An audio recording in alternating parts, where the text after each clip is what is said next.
Hi, everybody. Before we get to another great interview, the Two Opinionated podcast could really use your help. And it's easy, it's free.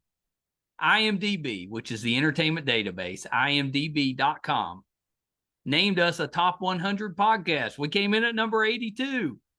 That's a big deal because there's 15 million podcasts and growing.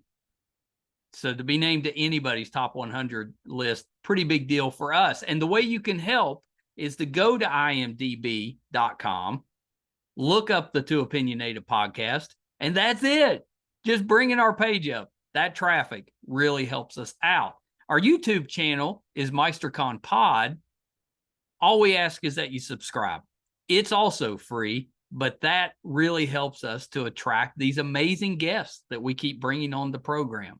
And that's it. Two easy ways for you to support us, and we would really appreciate the help. Now let's get to that interview. Hi, everybody. Welcome to another edition of Two Opinionated. I'm so excited. Today I've got retired LA Police Sergeant Marlon Marrache. So welcome, Marlon.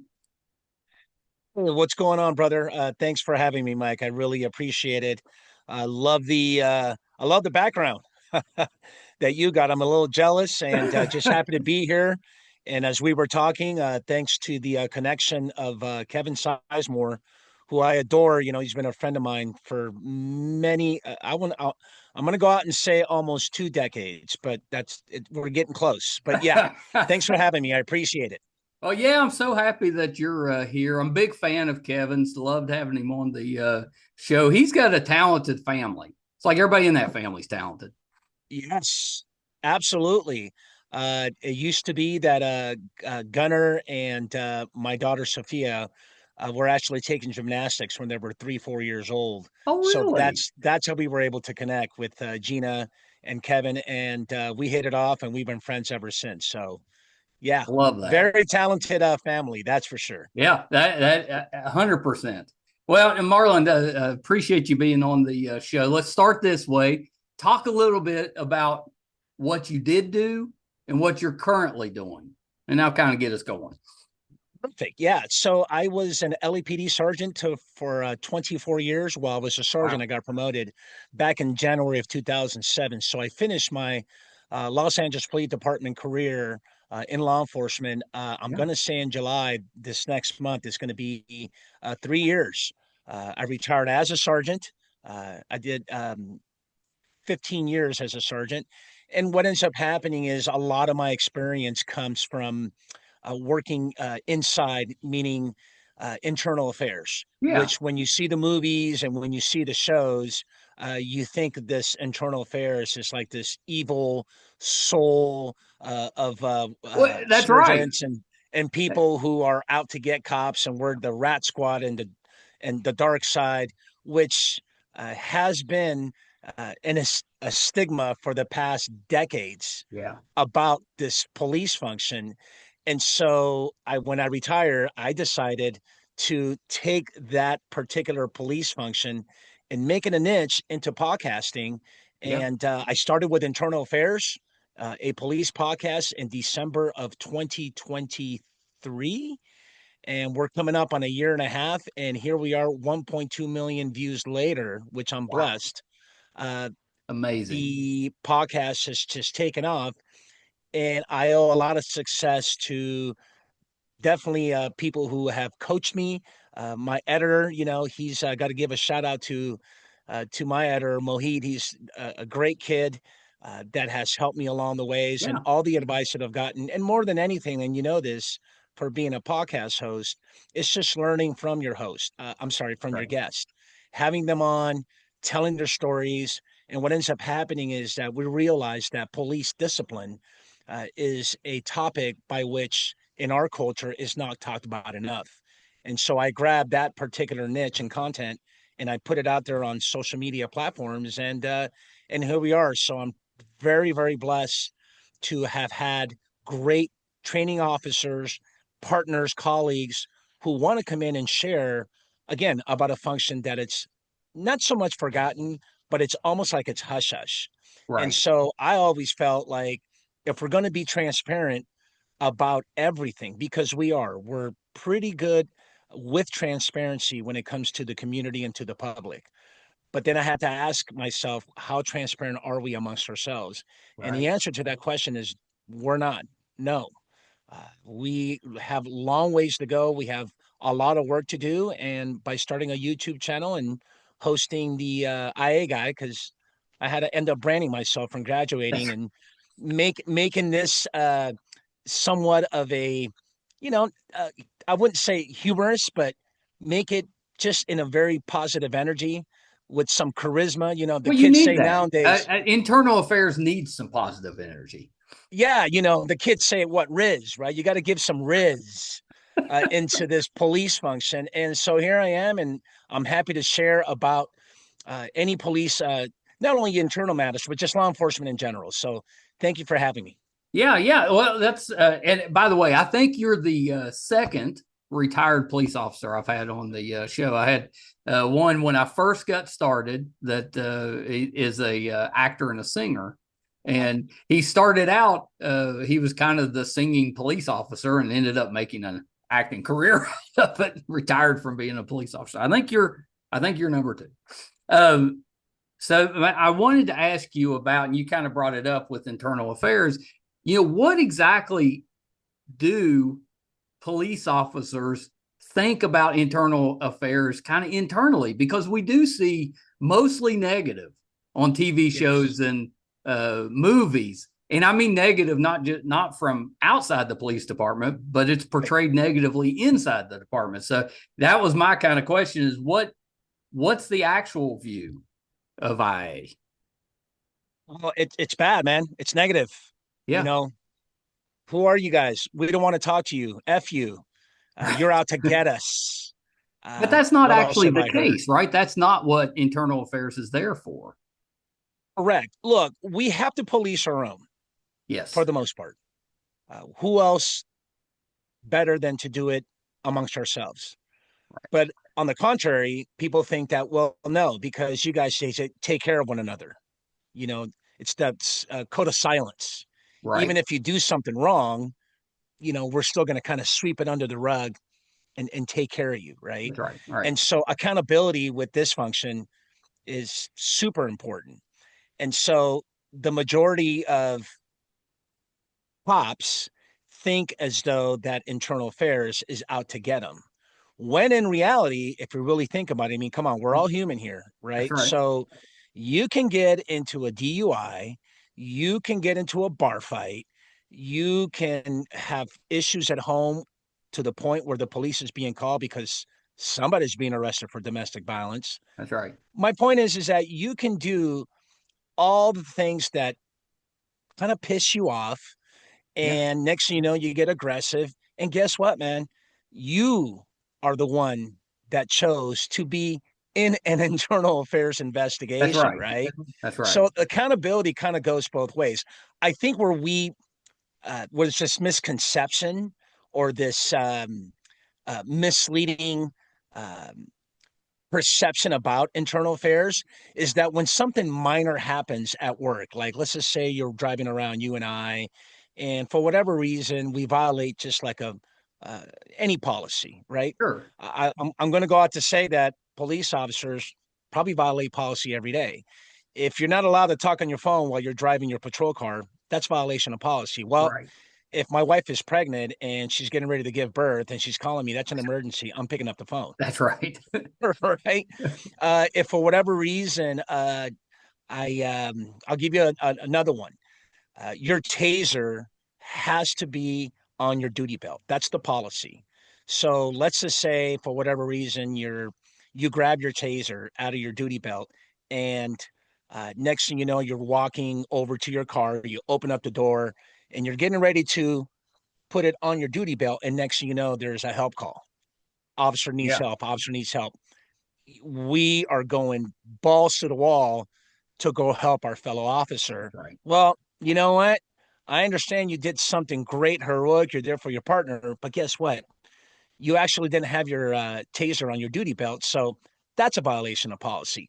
And so the point I'm trying to raise is that when we have these minor type of misconduct, because Right. violation of policy is alleged misconduct, some agencies, some leadership just decides to give it to you. Why? Because I don't like you, Well, or that I do right. like And you. I was kind of worried about that. If I was a police officer, Yeah. I would be concerned if somebody was overly aggressive for the minor stuff. But maybe I'm looking at that wrong. Oh, true. The fact of the matter is that at some point it kind of gets personal. It kind of gets self-serving. Yeah. Hey, I like Mike. Yeah, you know what? I know you violated policy. Not a big deal. Or, you know what, Marlon, you know what, he talks too much. Everybody likes him. And I just don't like that guy. He's a little arrogant, he's a little Yeah. cocky. So now I'm gonna go ahead and do an IA investigation for the violation of policy. So the at the end of all this discussion that we're having in this conversation, my belief is that internal affairs gets a bad reputation because we seem to eat our own and we become our worst enemies when you're making decisions about policy violations, criminal offenses, neglect of duty, right? You failed to do something.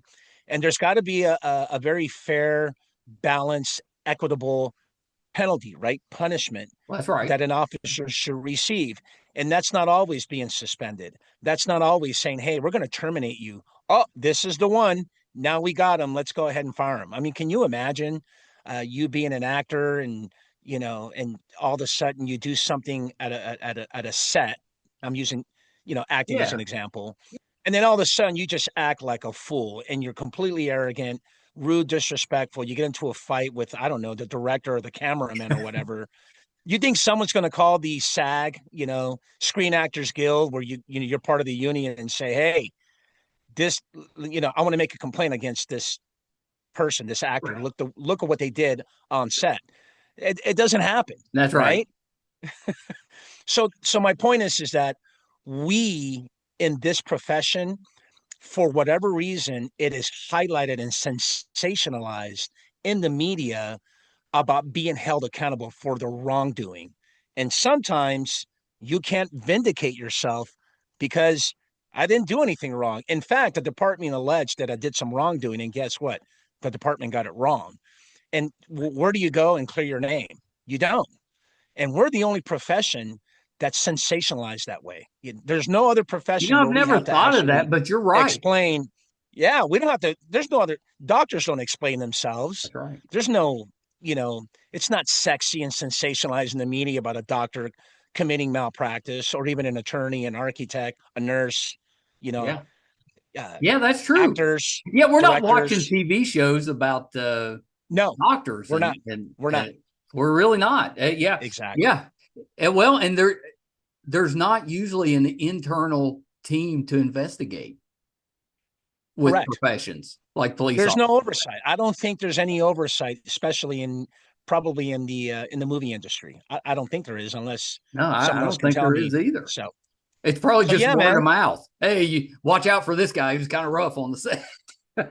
So I try to bring a little light and sense of humor and some good positive energy about I am the IA guy, and Sure. I'm here to tell you that I call balls and strikes, and in the podcast and in my Instagram page, it's my main social media Yeah. platform besides the YouTube channel, is I hold all parties accountable, whether you uh, decided to.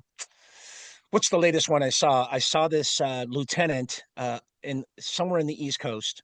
Um, I think it was Ohio. I don't recall the state, but Yeah. anyhow, he arrests this man that stole the can of beer, Okay. and next thing you know, he detains him and throws him to the ground. So there's a use of force, and it's a bit excessive. Yeah. And guess Yeah. what? There was two officers that were there with the lieutenant, and the two officers saw this all go down because it's all on body worn video, right? Right.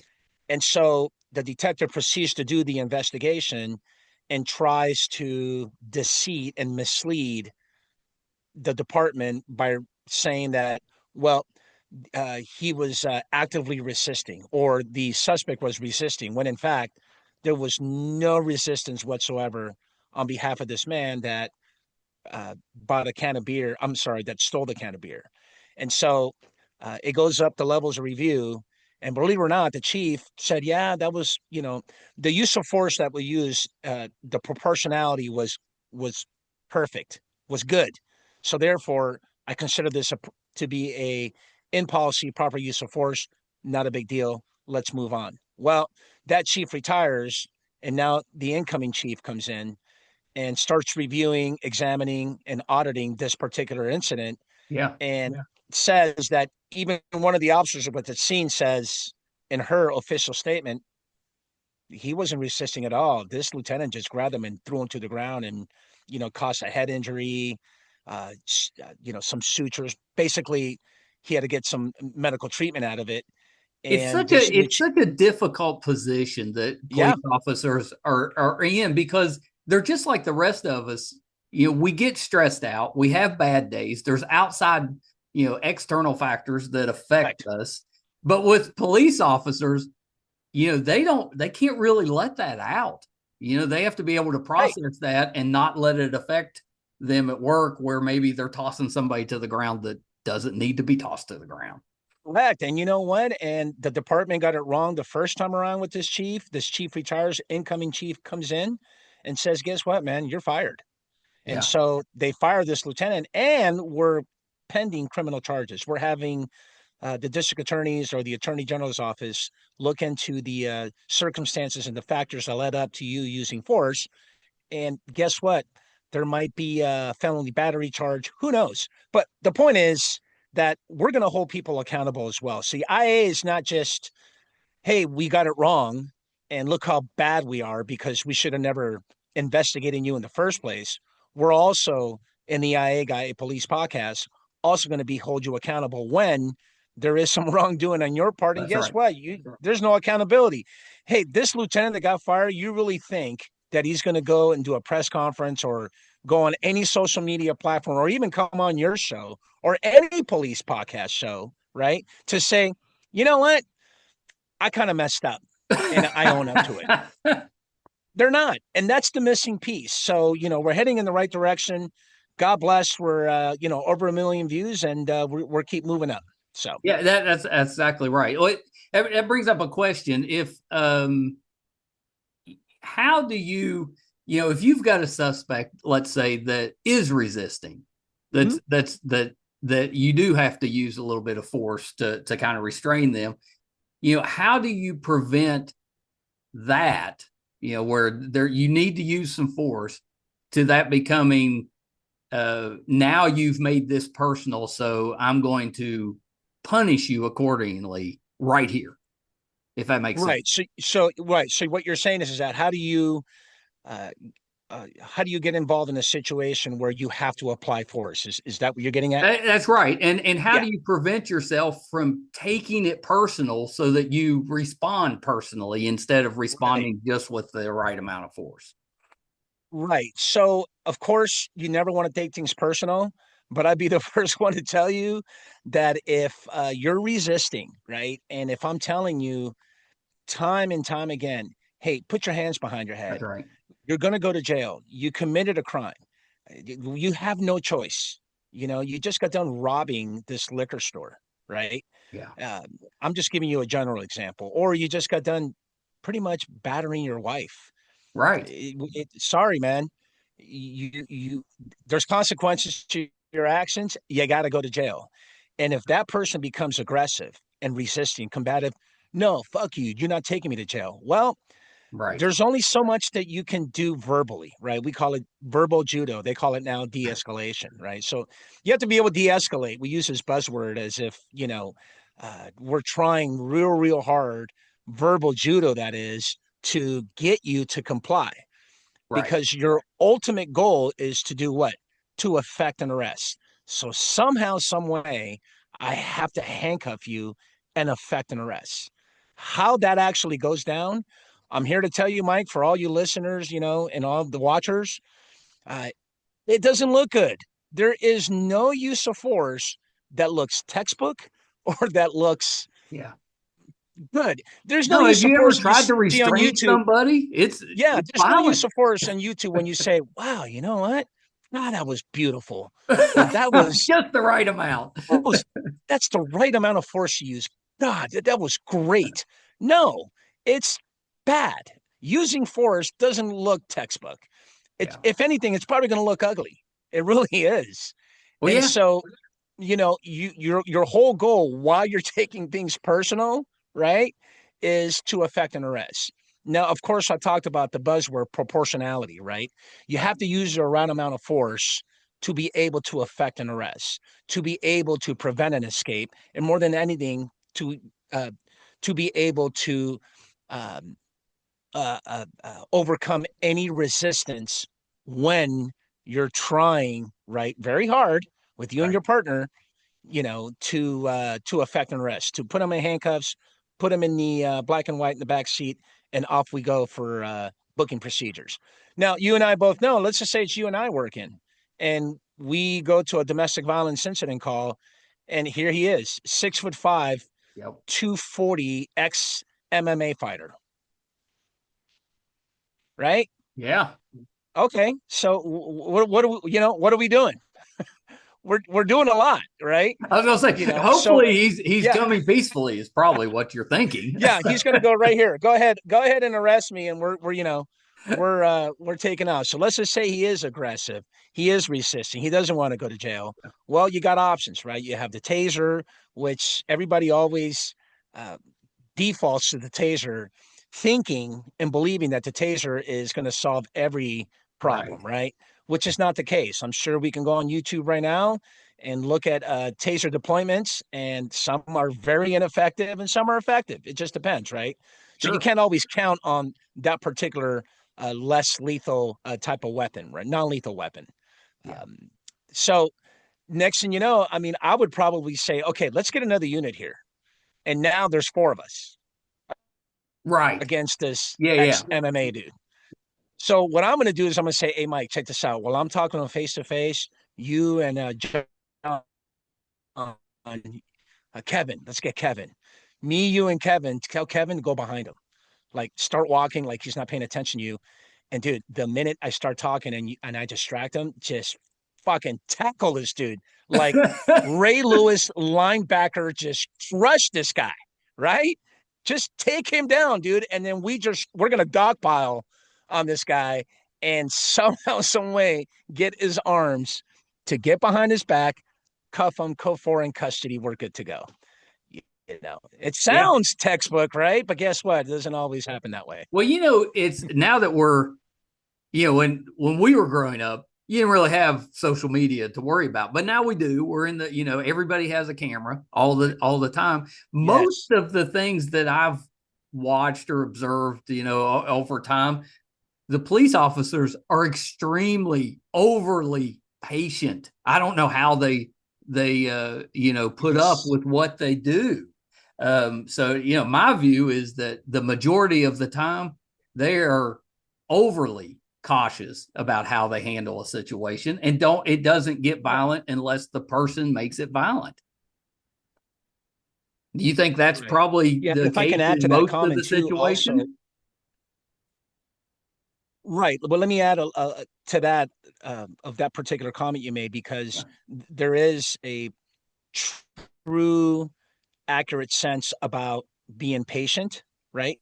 In Yeah. today's policing, meaning ever since the George Floyd incident, there has been a lot of reformation throughout the Right. United States as it relates to applying force, right?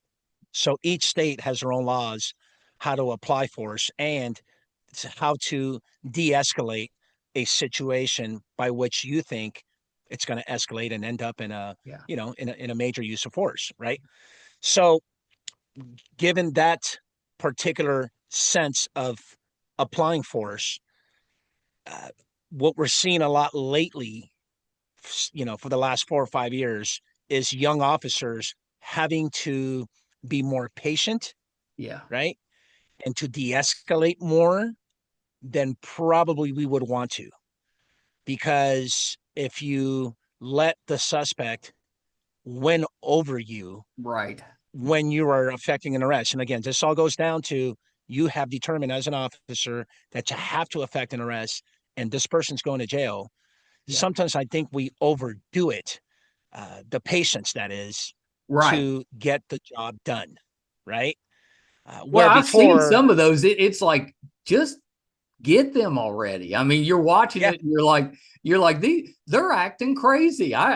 It's yeah, taking up so much time. Just arrest them. yeah. There's some, you know what? Unfortunately, I don't like to pass judgment and be too put too much scrutiny on young officers, but there has been a lot of hesitancy lately. And I don't know if that's right or wrong. I think in some situations, it's not good to be too hesitant. Well, You that's got to right. act, man. That's right. Yeah, because And that's sometimes what you signed up if you let it escalate, it can escalate. Sometimes you just need to for. end it. 100%. Exactly. Yeah, you need to Yeah. end it. Very good point. Let me ask you about what we've been seeing out in L.A. Do you Yes. consider is that a more of a protest situation, or would you classify it more as a riot situation? Well, I want to say that the first day or so, it was definitely packed, thousands and thousands of Yeah, people to practice their first speech, assemble everybody, in front of City Hall, you know, yeah, block the roadways, control the traffic, control the pedestrian crowd. We're good to go, right? That's I think that's great. yeah. But I want to say by day two, that all changed. It changed into criminal activity. You have organized individuals who, when the sun goes down, they decided, they meaning these criminal individuals, Yeah, I want to go out and say it's organized. There was vans dropping off masks, weapons, of course, really? water and food, so that yes, so that they can go and getting paid. I want to say there was Craigslist ad. There was ads saying, "Hey, for $1,000 or a couple of $100." I don't want to put in. I don't know what it is, but I know it's Right. money. Hey, come on down and we'll pay you to do this. And that's what you saw, what was happening in, the several days that took in LA, especially at night. So, yeah, man, that's not tolerable. You don't get to decide to uh, uh, have the city uh, burned down, if you will, right? Or, Right. or looted or commit all these criminal, um, uh, actions against business owners, against other people, Right. and more than important than anything, against law enforcement. That's just not tolerable. You How can't do do that. you how do you make that kind of distinction?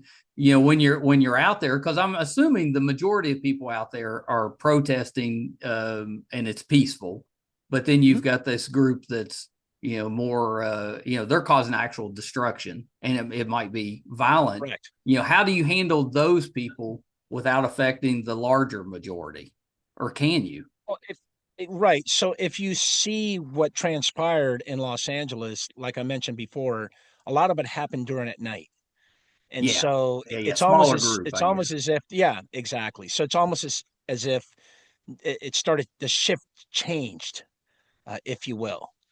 And as law enforcement leaders, right, and officers, okay, now it's not going to be peaceful.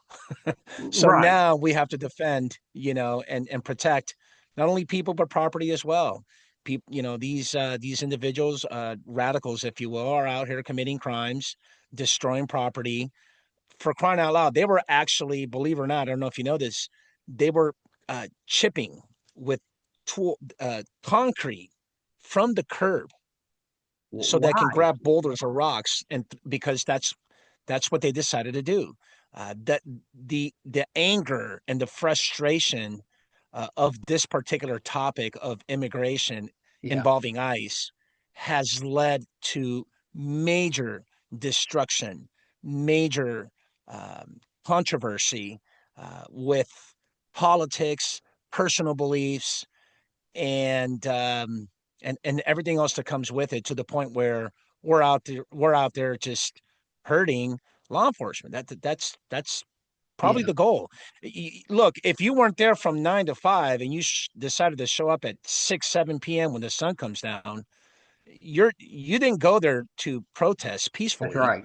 That's right. You went there to commit crimes, man. You went there to give it to, right, That's right. to the At department. best, you're there because you wanted to see some Or you wanted to activity. see all this action and That's film right. it. Right. You're part of it. You're That's associated right. with this agenda, right? With this rhetoric. Appropriate, you think, bringing in National Guard, Marines, that stuff? Was it a bad enough situation that we needed to do that? Yeah, 100%. Yeah. And you know what? I don't like talking politics too much, and I don't. I don't talk politics on my Sure. podcast. But what I will say is my understanding, if you recall, in the state of Minnesota, Yep. when right when the George Floyd incident happened, my understanding is the president at the time, the administration, pretty much asked the governor, "Hey, you need help, man. We're here to assist you, and we'll send the National Guards." And he was like, "No, we're good. Yeah. Everything is peacefully. Everything else is just burning down." Right. And I think it took like 3 or 4 days. So my understanding is, same president then, same president now. He's like, "No, we're not having it. Not in Los Angeles." And so, yes, it's good to have that presence. It gives that perception of, of what's that tactic? Fear tactics, Yeah. you know. But if I'm protecting federal property and the facts known is that we are here to uh, uh, cross the line of federal buildings, federal correctional facilities, and even the Los Angeles Police Department headquarters was vandalized and was, you know, was Yeah. Yeah. I saw that. right. There was a lot of unlawful entry. Just Yeah. it was just horrible. But of course, if you want to protect the boundaries of federal property, you have every right to do that. I can tell you just from a resource lens, there isn't enough. Even if you had a unified command, and what's the word I'm looking for? Mutual aid, where you Yeah. have your neighboring agencies come and assist and mobile field force, get all the forces together. Hey, here comes Pasadena, Los Angeles County sheriffs, and other agencies around the city of Los Angeles. My thinking still to protect federal property, you know what? Uh, us, us government, will take on that. And you guys can pretty much deploy and maintain and hold the line when it comes to the streets of LA or any other property or persons in the city Yeah, of I Los think Angeles. I think in that context, I don't really have an issue with that, and I don't have an issue using them as a deterrent. Yeah. If that presence stops violence from happening, then great. Hmm. That's what you want. That's what you want. Exactly. So Yes, yeah, I that's don't see a problem. But then you're asking a cop too, I'm a little biased, yeah, public safety is number one for me, and I'm a cop, and anytime that you can do any scare tactics or, like you said, deterrence, yeah. where you have the National Guards and the Marines come in, yeah, let's go. I'm all for it. The only, and this is more just my personal opinion with this, but if I was a police officer, would well, let me ask you a different way. You've got these situations now where you've got immigration, ICE agents coming and and getting people basically. But some of those are showing up wearing masks. So do they coordinate with police when they're getting ready to grab somebody? How, as a police officer, do you know what's happening if you see a bunch of people in masks, maybe grabbing somebody? Question, I don't know the answer to that, Yeah. but I will tell you that if I was out there in a mobile field force configuration where I'm getting ready to go out and try to protect this particular intersection, Yeah. and I see, well, that's not the case because that was all downtown, and we're just here trying to get all these, radicals and all Right. these people That's out of the right. street. Stop throwing rocks, bottles, and That's objects. right. So that doesn't kind of make sense. Now, to your point about ICE agents wearing masks and a police officer seeing that, yeah, I mean it's a law enforcement operation.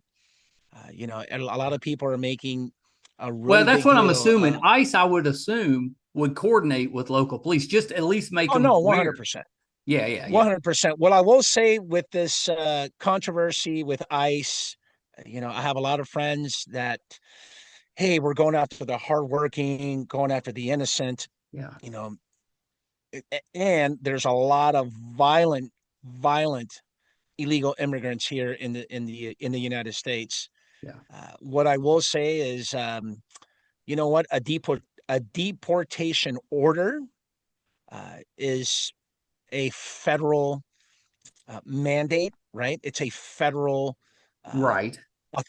authorization that you can't be here because you came here illegally. And so that kind of trumps everything else, if you will. Well, yeah, You and know, I totally whether get that especially from an I just, officer's I, point of view, of course. right, right. I just don't see the agenda where we're seeing a lot of, you know, news outlets. There's a lot of misinformation about what their operations are, if you will, Yes. right? Yeah, yeah. Don't What you I, miss the days when we had yeah, the Walter Cronkites of the world that they were just basically reporting the news. There was no spin on it. They weren't telling you what yeah, they thought. yeah, This is what happened. That's all yeah, this is it. yeah, We've yeah. kind of gotten away from that because now everybody has an Right. opinion. But what I will say, for the sake of transparency, maybe perhaps we can have ICE do a press conference and kind of explain, Fair. that's fair enough. Right. Yeah. But then Yeah, maybe that's again, it. you More start talking, transparency on what exactly they're doing. yeah. But then again, if you're wanted for murder and you're a rapist and you're out here and we're trying to get you, I just don't see why we should be telling the public or the whole world that, hey, tomorrow we're going to be in Southgate at 7 a.m., to conduct you know, a deportation order for a wanted murderer. I don't think that's just, I don't think that's a smart tactical move on the No, part no, of that ICE. makes sense to me. I assume they would maybe give the heads up to the local Local, yeah, local law enforcement for sure. yeah, yeah, but yeah, yeah, you wouldn't want to make that known Yeah, because that's just giving somebody a chance to escape. exactly. Which is probably one of the reasons why, hey, look, what we don't, there's a lot when it comes to this particular topic, whether you're right or left, Yeah, there is a lot of unknowns. that's right. We don't know. And so when you're dealing with the unknown, it's not fair to speculate. It's not fair to pass judgment or scrutinize. All you Uh, can really do then is rely upon the law. yeah, yeah. So, and again, I kind of explained to you in a very, elementary way Yeah, that deportation orders are federal orders or legal orders issued by the federal government saying that you can't be here anymore. And so that, that's got consequences. Hey, what I will say is election has consequences. yeah, That's just the way it works. yeah. We all kind of signed up for a democracy, and that's what we Yeah. have. You Yeah. know, At least 70 million. Is that correct? North of 70 million. that's right. So I wanted to ask you about Savage training. Yeah, tell me a little bit about that because I thought this was terrific because it's the way it looks to me is it's basically providing um, training to officers that isn't just a PowerPoint. You're not just Correct. watching a Correct. video.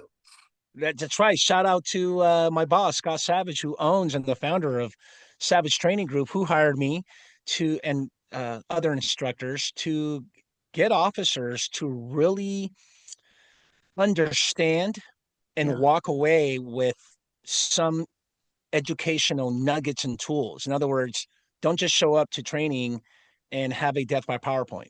Anybody right. can do that. Or don't have a PowerPoint slide. You've been there. You've seen this. We've all been You through that where you yeah, have to sit and you just watch a and PowerPoint. you're right. It's not just this profession. I'm sure it's every other profession. Can Yeah, you imagine being at a conference or some major training, session, and all of a sudden you're looking at this slide, this PowerPoint slide, yeah, and it's got like a whole paragraph, and then you're looking at the sheet that they gave you, right, that they passed out, and you're like, well, okay, it kind of says the same thing. And then you have the presenter, right, the instructor reading the actual slide. And then, you want to raise your hand and say, you know what, I can read it myself. that's right.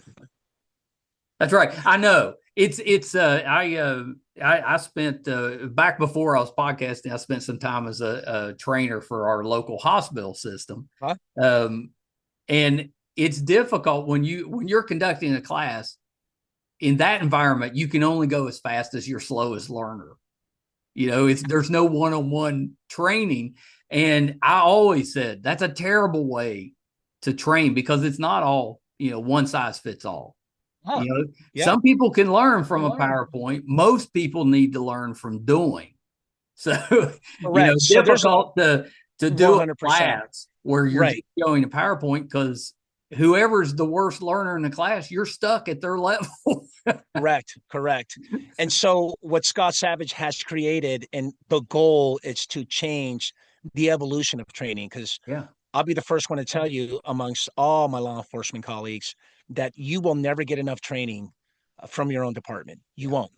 You won't. There's not enough money allocated for training, and certainly the resources to conduct a training session Yeah. are just not there. Why? Because you're out there 24/7 Yeah. You trying to don't have the protect and time. serve. You don't have, and sometimes time management becomes very challenging. Yeah. And so what we've done at Savage Training Group more than anything is, you know what, walk away with something so that you can take that back to your colleagues and say, hey, you know what, I went to this training session and they really challenged me. We engaged. They gave me these scenarios. We saw this one incident where the instructors, amongst my table, they made us really think about do's and don'ts, pros and cons, what to do, what not to do. And so engagement is super, super important. But we like to challenge and come at a completely different angle and have that hook. Yeah. When I talk about internal affairs, we'll start off with something on the lines like, look, don't don't you want someone to really investigate your wrongdoing the right way? Or do you remember that time when internal affairs just completely screwed you? Or why? Why is internal affairs such a bad Right. entity, right? Why do we keep thinking that they're out to get you?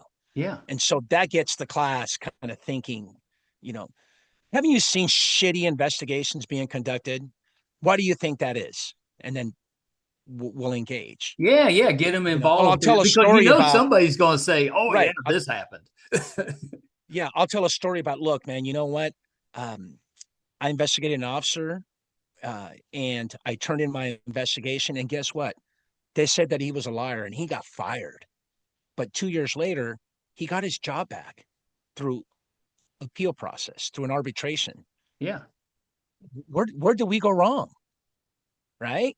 And would the department even hold themselves accountable for being wrong? And so that is where we go. So you know what? In this class today, we're going to teach you how to conduct a real good investigation. And if someone does need to get fired because they lied, and you have a substantial amount of evidence to prove that, yeah, they're a liar, then you know what? This is the way that you should do it. Because it seems like in the past, it's only been done like half-ass or half-baked, Yeah. or it got personal. I don't like Mike. I don't like Marlon. Right.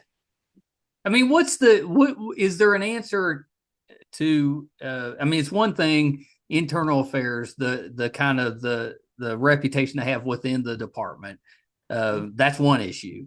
But is there anything that can be done as Yes. far as the perception outside, the police department, just the general public, because Republic. nothing's really publicized. Once those investigations, it's all kind of handled internally.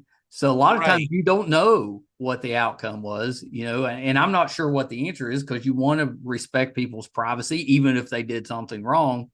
Right. But it would also help you if you let people know, yay, this guy was doing this. We shut that down. 100%. I think we need to be more accountable with the public and let them know about the minor stuff, right? Yeah. Because all we do is sensationalize who got terminated for what. Right. That's what we do. So we can start there. And the other missing piece to this whole internal affairs topic is, if you decide to make a complaint against an officer and you felt that the officer was wrong, rude, discourteous, disrespectful, was acting very inappropriate, you know what? Find out what the outcome is, or meet with Yeah. the sergeant or whoever in that department and find out what the outcome was. I know 9 times out of 10 you think that, well, you know what, those it was unfounded. It didn't occur, or we exonerated them for their actions. And so I know you don't want to hear that, because a lot of people, what I get is, well, we take care of our own. So Right. why would I want to follow up? Because I know you're just going to like sweep it under the rug. Well, you don't Right. know that. You That's don't know right. Yeah, that. you don't know that. You don't know that. Look, when you were rude and disrespectful to the officer, do you expect him to be nice and appropriate to you? Yeah, Or fair. did you make a complaint? Right. Did you make a complaint because the officer is 100% accountable for his actions? Maybe you can hold yourself accountable for the way you acted in that interaction with the Well, we officer. know Don't you most think? people do not hold themselves accountable. That's my point. You know what, Mr. Johnson? Why don't we go watch body worn video and you tell me that, well, it says here that you wrote that you were very nice and you didn't say anything rude or Right. disrespectful to the officer. You know what, Mr. Johnson? I watched the body worn video. That's not the case. Would you like to watch it? Oh, well, so my point is that there is, not all the time, but there is situations and or complaints made by the public by which you, public, shall hold yourself accountable, but you are not willing to put the time and effort That's to right. find out the outcome. Yeah. So it I'd goes say both that's, ways. I'd say most of us are guilty of that, at least somewhat. Yeah, for sure. Yeah, Do you have a favorite police TV show or movie? I do. End of watch is got to be spot on, I was the just best. talking about that Yeah, with Colors is family great. yesterday. Colors is classic, Yeah, right? Pac-Man is classic. Um, yeah, However, I don't think anything comes close to End the Watch, especially the beginning scene when you see them going through the alley in this pursuit of this vehicle. yeah, And the footage of that is just spot on. The relationship between Jay Gyllenhaal and I forgot the other actor's name in the yeah, car, and the conversations, the camaraderie, the brotherhood, how you can see it's all family. Guess what? That's exactly what it is. And that's what you'll ask any cop. Uh, that's what they miss the most, is yeah. those Oh, yeah, moments. I'm sure. You know, even though you have seen the worst that God has to offer, those are super, super important moments. And so that movie depicts a lot of real, true, and accurate relationship Yeah, of officers, depiction of what officers do, their functions. So, yeah, man, End of Watch is just yeah, I spot love that. on for the Yeah, most we part. were talking around the pool last night, and that I don't even remember what the subject was, but that movie came up. We were talking because everybody loves that movie. Colonel Pierce was a great movie too, but that was a little out of hand. I mean, you can't go wrong with Richard Gere or Andy That's Garcia right. whatsoever. Great actors, but yeah, it's a little. That's not what it is. Do we watch The Rookie? You know that takes Yes, place there in L.A. yeah. And on that show, they often work closely with FBI and other agencies. Right. Is that normally the case? You know, does like if FBI comes in, is it confrontational with the police department, or is it pretty cooperative? Very cooperative. That's just a show. Yeah, yeah, yeah, What I will tell you is that there is a unit, a section yeah. of the Los Angeles Police Department where they have a task force with the FBI. So what you do is you have LAPD, FBI, and other ATF, other Right. entities all working together in a task force, and their mission and their sole job is to apprehend some pretty violent criminals that Yeah. are wanted for federal crimes. And so, yeah, that Yeah, it's show not doesn't. a because you always the trope is that it's always, hey, this is our investigation. What are you guys doing here? Trying to take over our investigation? It's Yeah, LAPD's yeah, no, investigation. no, that's not always the. Yeah, that's a lot of show, man. Well, you got to have some conflict, or you don't have a show. You But don't exactly. You got to have a hook. I yeah, agree. yeah, you got to have something to pull people in. But that's kind of what I assumed. My brother-in-law's ATF agent, and Okay. he says that too. He's like, 90% of the time it is not what you're watching on TV. It's Right. Yeah, I can all that, imagine. all the, not that there's not conflict, but it's Yeah, not just constant conflict between agents. correct. Yeah. Yeah. Well, and I assumed that, but you never know. You never know. So, I saw on one of, when I was kind of researching you and getting ready for that, one of the things I saw was it came up and said top 5 police training myths. Okay. Can you give me a myth of police training? Myth. Well, what we already talked about too, death by PowerPoint, right? Yeah, Uh, yeah. for I'm sure. assuming most of the myths is that um, the non kind of interactive training is as beneficial, because it's not. You got to have interactive training. Right. That's a style and a modality amongst the instructor Yeah, when, when he or she is training their students, right? right. Top 5 myths. A myth. Uh, that's a very, very good question. Yeah, yeah, I didn't read it. I just it came up Yeah. and I saw. I was like, oh, that's interesting. I wonder what Yeah. that is. Yeah. Um, Well, it has a lot to do with the fact that uh, one of the myths, or uh, I would say, would be that the public thinks that cops are like fully trained. Like there's, right. you Well, see what we I'm know saying? that's not true. If you're in a Right. profession, it's Yeah, that's a constant myth. training. Yeah, Yeah, that's a myth that not all, and I want to be clear, not all cops are consistently being trained. right. You got to take it amongst yourself to train and spend money, time, and effort for you to get some really good, proper training. Yeah. Yeah, I could see that. I could, because you'll have, obviously, some training is going to be provided for you. Correct. But if you want to go beyond that, and hopefully most people do, yeah, Correct. you gotta pay a little bit for that. Yep. Yeah, Yep. yeah. How about the Titan Group? Can you tell me what that is? So one of my first sponsors when I started the podcast Yeah, was the Titan Group, the investigative firm. So yeah, the owner is ex law enforcement, and he took it upon himself to create pretty much a really great, equitable, and investigation firm. So he hires ex police officers, command staff, ex chiefs, yeah. really good crew to go out there and investigate really complex type of cases, whether they're going to be workplace investigations, internal affairs. So sometimes, not just in the state of California, but it happens often in throughout the United States, Yeah.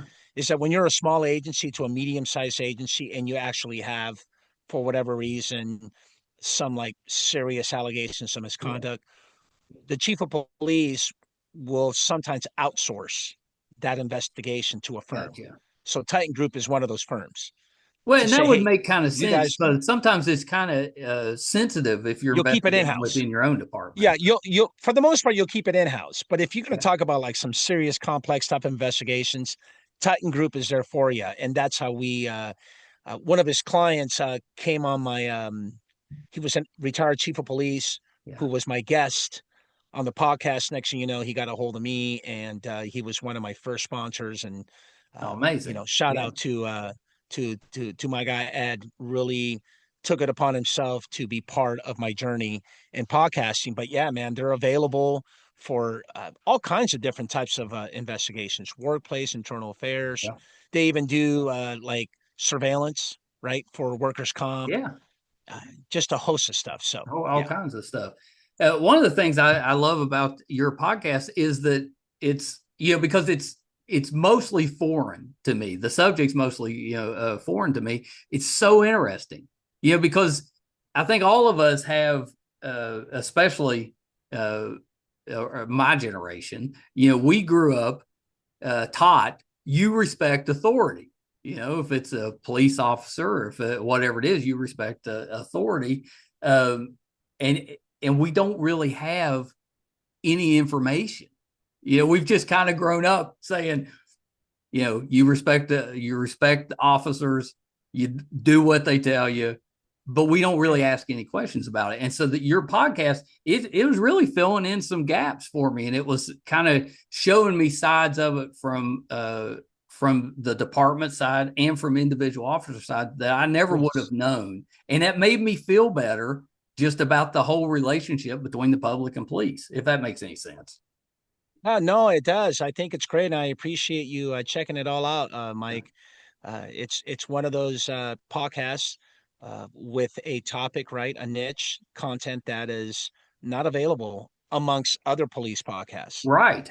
I took it upon myself to really hone in on internal affairs. And again, not every conversation, well, what I should say is every conversation with my guest, who was prior law enforcement, we are going to talk about IA at some point, right? We're going to talk about, hey, how do you feel about IA, your impression about IA, you got an IA story, that we can learn from, et cetera, et cetera.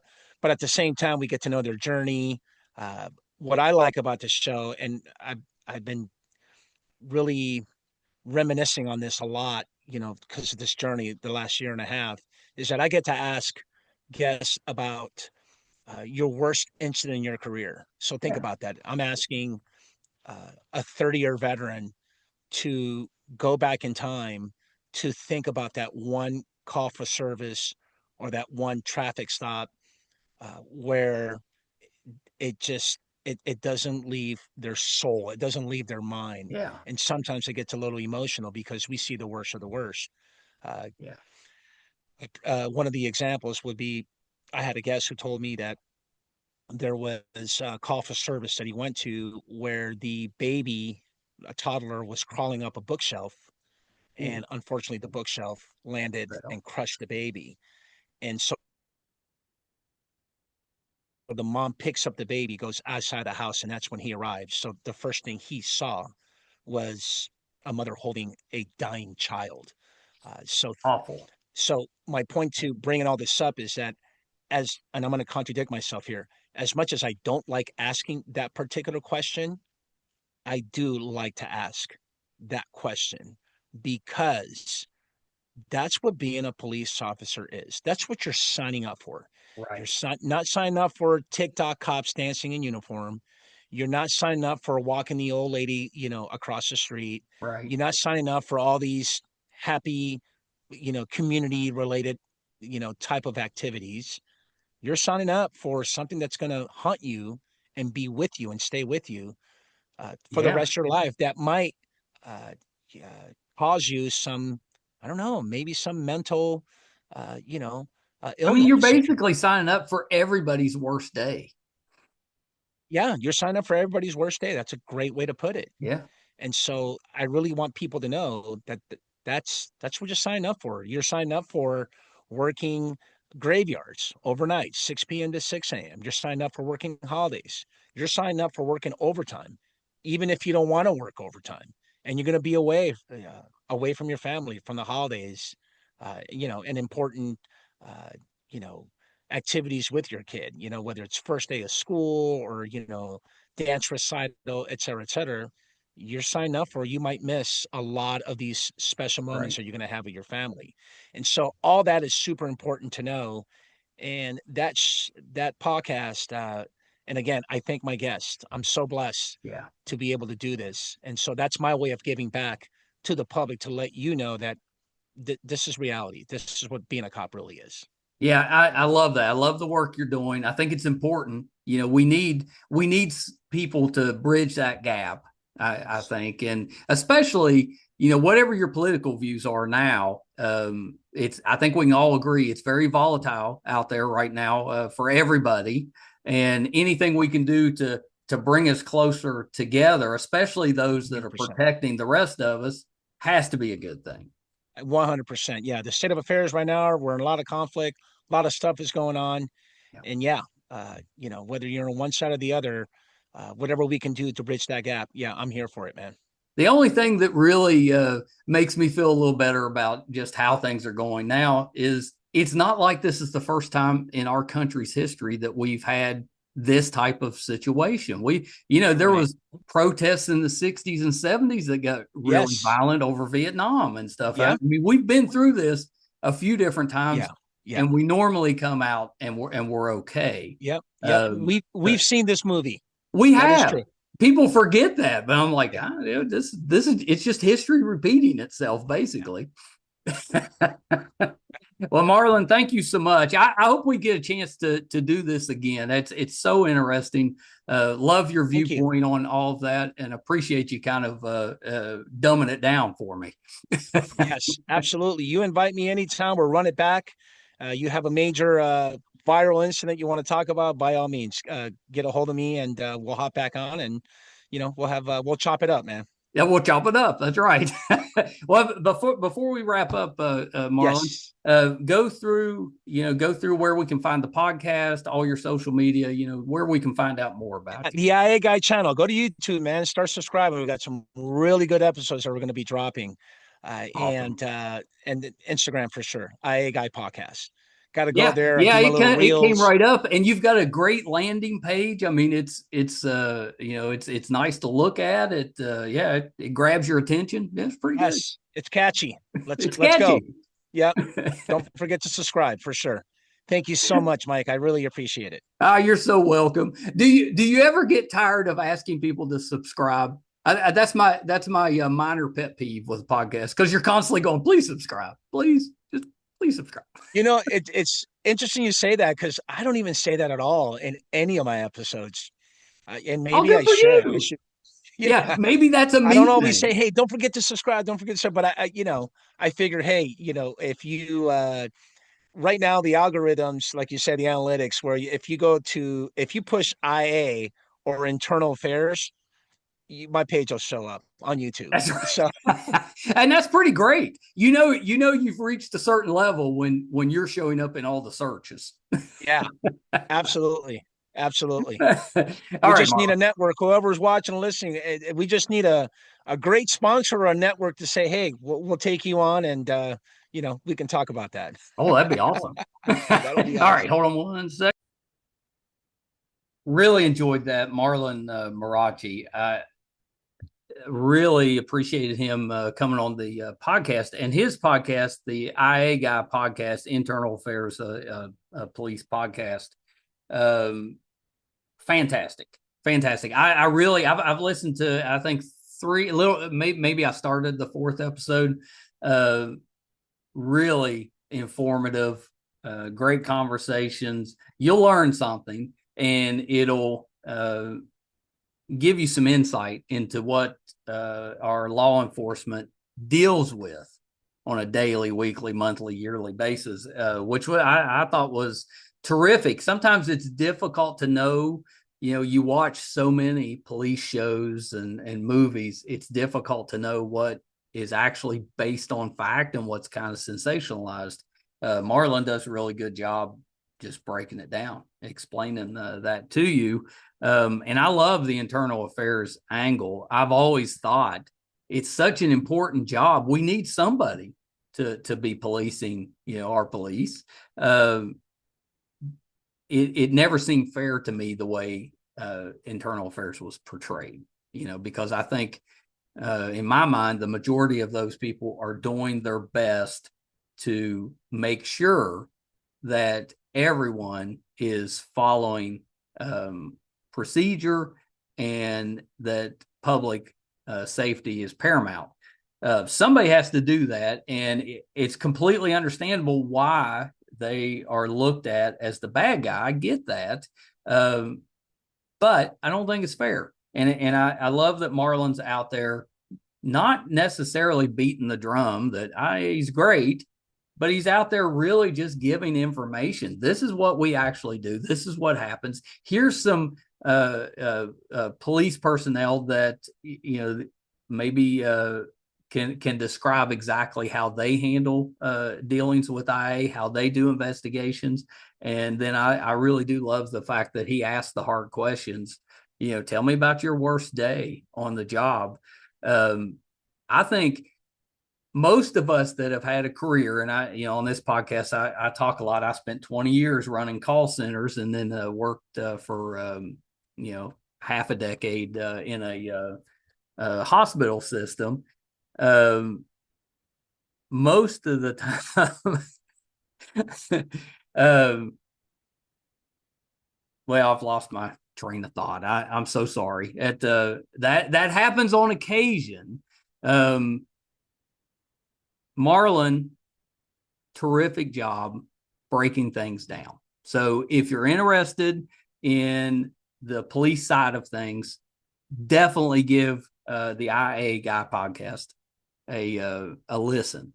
I think you'll learn a lot. Oh, and I remember my thought. I spent most of my time running call centers. And if somebody asked me the question, what would you do on your worst day, or tell me about your worst day, I might get choked up talking about it. And I ran call centers. Bad day is a bad day. Those aren't life and death situations. Most law enforcement personnel are dealing with horrible situations, and a lot of times they're life and death.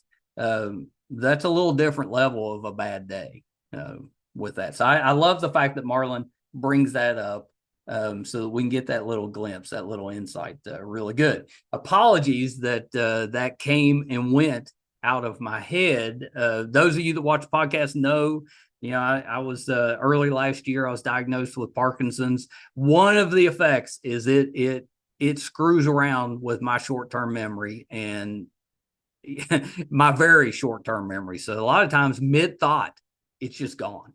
I don't know where it goes. But if I wait a minute, it usually circles back around and then the thought pops back into my head. It's a known Parkinson symptom. It's a real pain in the ass, I'll tell you that. For the most part, the medicine has been terrific. It's really helping me to function, normally. But that short-term memory stuff, it comes and goes, and it's annoying. It's annoying. So apologies for that, but hopefully you really enjoyed the conversation with Marlon. Make sure you check out the podcast. If you're finding us for the first time, I think I've got good news for you.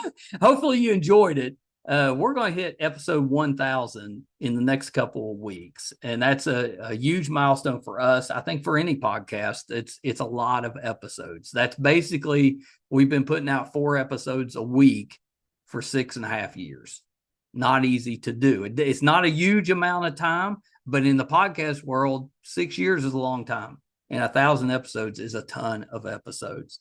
Very proud of our guest list. I would put our guest list up against any other talk show, any other podcast. I think we've really been blessed. That's not because of me that everybody comes back to the podcast. It's the guests.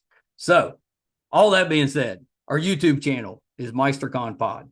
Please subscribe. We just had that conversation with Marlon about asking for subscriptions. He doesn't do that and probably doesn't need to. We still need to a little bit, so I'll ask for that. If you go to our YouTube channel, MeisterCon Pod, please subscribe. Doesn't cost you anything, really helps us out. Our website's meistercon.com. You can find all of those episodes, audio and video versions. If we're doing anything in studio, if we're going on location, covering a convention, anything we have going on, be on the website, meistercon.com. Thank you guys so much. Till next time. Bye, everybody.